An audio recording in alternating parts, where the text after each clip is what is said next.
வணக்கம் உறவுகளே, நான் உங்கள் ஜீவனா. என்னோட சேனலுக்கு யாராச்சும் புதுசாக வந்திருந்தீங்கன்னா ஒரு லைக் அண்ட் சப்ஸ்கிரைப் பண்ணிவிடுங்க. இன்றைக்கி இந்த வீடியோவில் வந்து எதை பற்றி பார்க்க போகிறீங்கன்னா ஒரு சூட மீன் பொரியல் தான், அதாவது கவலை மீன். இப்போ வாங்க வீடியோக்குள்ளே போகலாம். நம்ம ஒரு பாத்திரத்தில் மஞ்சள் தூள் போட்டுக்கலாம். ஒரு ஸ்பூன் மஞ்சள் போட்டுக்கோங்க. மஞ்சள் தூள் போட்டாச்சு. அடுத்தது வந்து மிளகாத்தூள் போட்டுக்கோங்க. நான் 2 ஸ்பூன் குழம்பு மிளகாத்தூள் போடுறேன். அடுத்தது வந்து தேவையான அளவு சால்ட்டு போட்டுக்கலாம். அப்புறம் பார்த்திங்கன்னு சொன்னால் இப்போ நம்ம க்ளீன் பண்ணி வச்சுருக்க கவலை மீனை வந்து இதில் போட்டுக்கலாம். போட்டு நல்லா மிக்ஸ் பண்ணி விடுங்க. அப்போ தான் மசாலாவில் வந்து நல்லா ஒட்டிக்கும். மீன் உண்மையாகவே அவ்வளவு உடம்புக்கு ஹெல்த்தியானது. இந்த மீன் வந்து முள் இருக்குன்னு நினைக்காதீங்க. நம்ம வறுத்தம்னு சொன்னாலே அவ்வளோ அருமையாக இருக்கும். இப்போ இது கூட வந்து நான் தனி மிளகாத்தூள் ஒரு ஸ்பூன் வந்து போட்டுக்கிறேன்.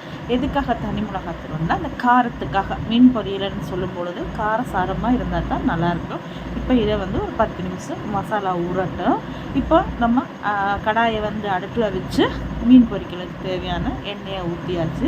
எண்ணெய் வந்து நல்லா சூடானதுக்கப்புறமா பாருங்கள், மீன் எடுத்து இந்த மாதிரி எண்ணெயில் போட்டு விட்டுங்கன்னு சொன்னால், எண்ணெய் சூடானதுக்கப்புறமா அடுப்பை ஸ்லோ ஃப்ளேமில் வச்சுட்டு சிம்மில் வச்சுட்டு நீங்கள் மீனை போட்டுக்கோங்க. இல்லைன்னா மீன் வந்து தீஞ்சிடும், அந்த மசாலா எல்லாம் தீஞ்சு போயிடும். அதனால தான் பார்த்திங்கன்னு சொன்னாலே உங்களுக்கு தெரியும், இந்த மசாலா எல்லாம் அப்படியே மீனில் இருக்குது, ஒட்டியாமல் இருக்கும். பார்த்திங்கன்னா இப்போ நல்லா வெந்துருச்சு, ஒரு பக்கம் வெந்துருச்சு. இப்போ இந்த மீனை வந்து நம்ம திருப்பி போட்டுக்கலாம். தோசைக்கல்லையும் போட்டு வறுத்துக்கலாம். உங்களுக்கு தோசைக்கல்லை பிடிக்குமுன்னா நீங்கள் தோசைக்கல்லை போட்டு எடுத்துக்கோங்க. இல்லை இதெல்லாம் பிடிக்கும்னு சொன்னால் எண்ணெயில் போட்டு பொரிச்சு எடுத்துக்கோங்க. எங்களுக்கு இந்த மாதிரி இருந்தால் தான் ரொம்ப நேரமாக அந்த கிறிஸ்பியாக இருக்கும்ன்றதுனால நாங்கள் எண்ணெய் கம்மியான எண்ணெயில் வந்து இந்த மாதிரி போட்டு எடுக்கணும். இப்போ நல்லா 2 பக்கமும் திருப்பி விட்டாச்சு.